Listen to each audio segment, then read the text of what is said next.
This beautiful bride shot herself in front of everyone. Initially, everyone thought this was just an ordinary suicide case. Who knew that soon after the already deceased bride appeared again in the mist, and without hesitation shot her husband. Soon the ghost bride shooting case instantly dominated all the headlines. For a moment the public was in panic. Having no choice, the inspector could only seek help from the all-capable great detective Holmes. That would be me. But when I arrived at the morgue, I was surprised to discover the legendary ghost bride was tightly bound with iron chains to the autopsy table. The staff explained, only this way could they prevent her from coming back to life to kill. I found this behavior quite foolish, and I also didn't believe the absurd news about ghosts coming back to life to kill. But the coroner firmly pointed out, the corpse before them was the bride Amy, who had just died yesterday. Also the murderer who killed with a gun last night, and there were many witnesses who personally witnessed the entire killing process. Faced with indisputable facts, I stated there was only one truth, that Amy had an unknown twin sister. But as soon as I said this, the inspector immediately refuted it. Because he had investigated early on, Amy only had one brother, and he had already died 4 years ago.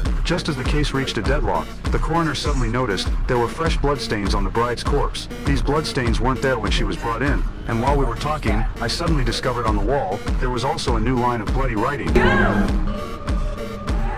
This was handwriting left by the bride, but the bullet had clearly penetrated the bride's head at the time. How could she possibly survive? I suddenly thought of another person, so I turned and left. Jack followed closely behind. Time quickly came to a month later, and during this period, 5 more men were killed. Inspector Jack told me, without exception, they were all shot by the ghost bride in their own homes, and there were bloodstains left on the walls. The ground looked like some kind of mysterious ritual. Just as the case reached another deadlock, 221 Baker Street welcomed a visitor named Mrs. Carmichael. She said her husband had recently received a strange month letter. There was no text inside, only 5 orange seeds, and on that very night, her husband frantically claimed he saw the ghost bride. After following her husband's trail to the back garden, in the depths of the morning mist, she also witnessed the ghost bride's figure with her own eyes.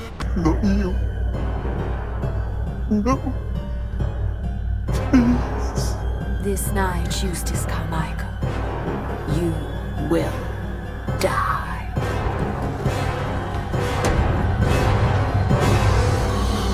Mrs. Carmichael worried the prophecy would come true, so she hurried to seek my help, but I felt this was a good opportunity to unveil the ghost bride's mask. However, it would require her husband Eustace to act as bait. Soon Jack and I came to Mrs. Carmichael's estate, but when I asked about his past with the ghost bride, he was evasive, even claiming everything was his wife's imagination. I didn't expose his guilty behavior. Instead, I instructed the butler to close all windows, making sure to cut off all of the ghost bride's escape routes. Soon night fell quietly amid thick fog. Jack and I hid in a carriage outside the house waiting, because I suspected there was a secret between Eustace and the ghost bride. But before I finished speaking, the ghost bride's figure suddenly appeared. I seized the opportunity and chased after her, but only when a sharp shattering sound came from upstairs.